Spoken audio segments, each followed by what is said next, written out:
The video rolling. Just gotta back out just a little bit. Cool. If you can go ahead and smile a little bit, that's cool. Bro, look too serious. Hey, this is D Ross from DRoss.DwayneRoss.com.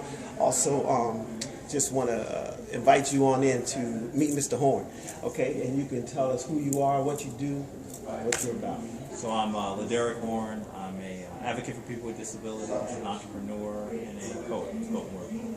Right, and I heard the spoken word. If you see my Facebook page, you already see that I put up a picture and a link to his website. So you want to go ahead and check that out.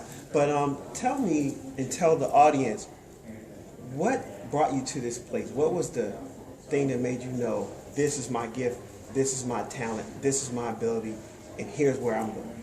I think for many of us, our childhood and the things we enjoy when we were children and we're good at when we were children can be a real indication for like what our calling is. And I know some of the first sort of public speaking, storytelling I ever did was I lived in a sort of first ring suburb, and there was a poor family on the other side of the fence where I lived. And my father would take me to the movies, and I almost felt like it was my obligation. I would go to the fence, and the kids would come to the other side, and I would tell them The stories. you know. And when I was in high school, I was the captain of my cross-country team, and I was a quality runner. But more than anything, the best part about being the captain for me was giving the speech to get the team ready before we had to do a race. And so I think if we really kind of listen to and pay attention to particularly our past, particularly our childhood, you know, where do we feel excellent? What made us feel great?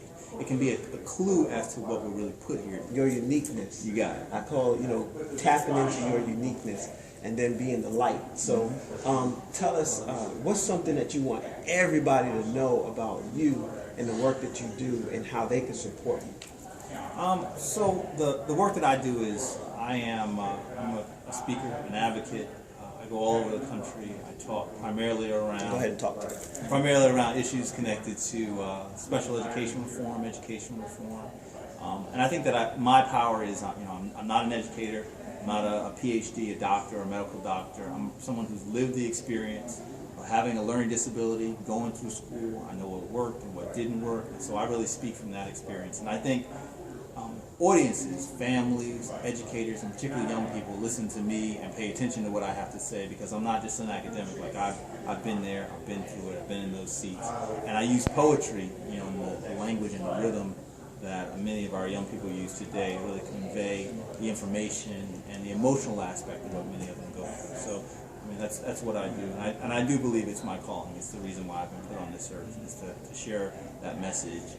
And to touch the hearts and the minds of the people who are in contact. And finally, if you can just leave us with one thing, and also how people can contact you, where they can find you, what's your next upcoming event, anything of that nature, you can go ahead and share with them as we close. So my website, you can reach out to me on my website, and that's just LeDerick.com. So that's LeDerick. Again, LeDerick.com.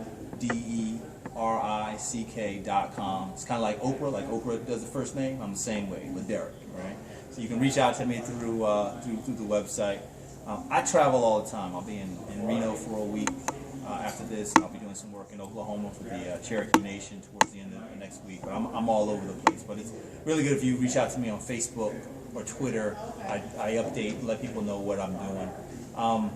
Maybe I'll do a poem. Can I do a poem? Sure, go for it. Okay. So this is a poem that I wrote. I was asked by the federal government to write a poem for the 35th anniversary of the Individuals with Disability Education Act, or IDEA. So this is an American idea. It's an American idea. Today's child will be tomorrow's citizen. Education shapes our expression of liberty. And separate, well, that has never been equal. We are the students of a new day. Brave scholars who claim desk and classroom, book and school into the self-evident truths expressed through our victories gave this nation's first declaration renewed life. Each mind is beautiful. Strength has many forms, and we are all able. Thank you. You said something. You part of Cherokee Nation? No, but I have the pleasure of being able to work with the Cherokee Nation next week. Awesome. All right. Well, thank you, LeDerick Horne, and God bless you on your travels. Thank you. God bless you too. you kind of hope people are going to be